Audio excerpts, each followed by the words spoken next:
السلام عليكم، كل سنة وانتم طيبين. معانا النهاردة الغريبة هنعملها بأبسط ما يكون. مش هنحتاج لا مضرب ولا هنحتاج عجان، وبخطوة واحدة وهتكون جاهزة معانا في ثواني. هتطلع دايبة دوب زي ما انتم شايفين كده، وكمان بشكل جميل قوي. يلا نبدأ ونشوف عملنا ايه. كل المكونات اللي هنحتاجها الدقيق والسمنة والسكر، وطبعا رشة من الملح. المقدار بقى 4 دقيق، 2 سمنة، 1 سكر. يعني 4 2 1، سهلة جدا جدا جدا.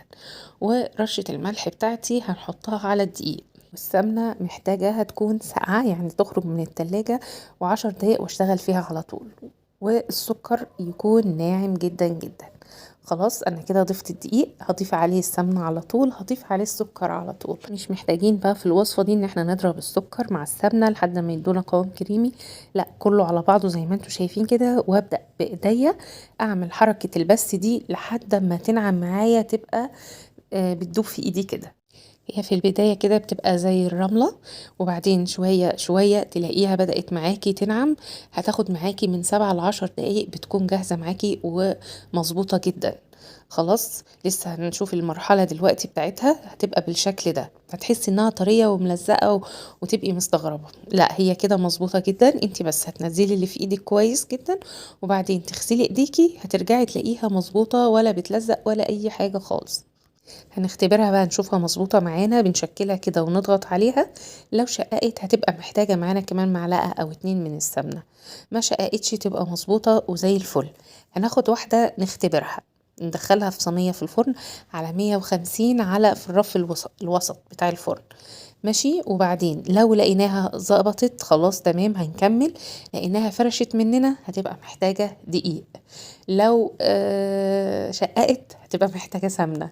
فانتي هتدخلي واحدة تختبريها وتشوفي عملت معاكي ايه. بس بإذن الله المقدار ده مظبوط جدا وهينجح معاكي من أول مرة. خلاص هنشكل الصواني بتاعتنا. الصينية اللي نشكلها ممكن ندخلها التلاجة 10 دقايق قبل ما ندخلها الفرن، لضمان انها تبقى الرسمة بتاعتها ثابتة وما تفرش مننا يعني، والسمنة تخرج بره او تسيح او كده. وممكن ندخلها الفرن على طول عادي. يعني انا دخلتها الفرن على طول، ما حطيتهاش في التلاجة، بس عشان لو انتي خايفة او بتقلقي او حاجة، ممكن تدخليها للتلاجة 10 دقايق قبل ما ندخلها الفرن. عملت الشكل ده كمان اللي هو المدور ومفرغينه من النص كده، الاتنين حلوين. اعملوا الشكل اللي يريحكم طبعا، ده او الشكل اللي احنا متعودين عليه. ونتكلم بقى على التسوية. اهم حاجة في الغريبة التسوية بتاعتها. هنسخن الفرن بتاعنا قبل ما ندخل فيه الصواني، يعني مثلا نشغله 10 دقايق كده، وبعدين نبدأ نسوي الصواني فيه.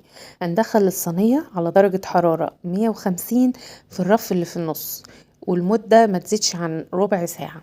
خلاص ليه بقى؟ عايزينها تطلع معانا فاتحة زي ما انتوا شايفين كده. يعني الصواني دي كده خلاص استوت وخرجت، خارجة باللون فاتح زي ما انتوا شايفين، والقعر بتاعها اشقر فاتح. فاحنا عشان ناخد النتيجة دي ما نعليش النار ابدا عن 150، وكمان تبقى في الرف اللي في النص. بتطلع معانا بقى بالشكل ده. خلاص فاتحة كده من الوش. انتوا عارفين الشكل المعتاد بتاع الغريبة. فعشان ناخد افضل نتيجة والشكل المظبوط اللي متعودين عليه، نظبط درجة الحرارة على 150. الرف اللي في النص ما تاخدش وقت اكتر من ربع ساعة. تطلع مظبوطة معانا زي ما انتوا شايفين كده، ودايبة دوبان وبالشكل الجميل ده. خلاص انا كنت عملت تجربة كده، الفرق ما بين اللي ببياض بيض واللي من غير بياض بيض زي اللي احنا عاملينها في الفيديو. الفرق ان اللي ببياض بيض بيبقى فيها سنة قرمشة بسيطة وبتبقى ماسكة نفسها. عشان في ناس دايما بتتخانق الغريبة ببياض بيض ولا من غير بياض بيض، فحبيت اقول لكم الملاحظة دي، ان الفرق ان اللي ببياض بيض بتقرمش سنة، واللي من غير بياض بيض بتدوب وانعم واحلى بكتير بصراحة. انا اللي بحبها اكتر وبتعجبني اللي من غير بياض بيض.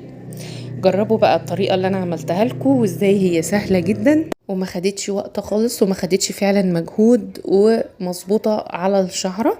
ان شاء الله هتعجبكم. فلو الفيديو بقى عجبكم كله على بعضه، ما تنسوش تعملوا له لايك وشير وكومنت وتكتبوا لي رأيكم. وجربوا الوصفة، وهستنى التطبيقات بتاعتكم. واشوفكم على خير يا رب، وكل سنة وانتم طيبين، والسلام عليكم ورحمة الله.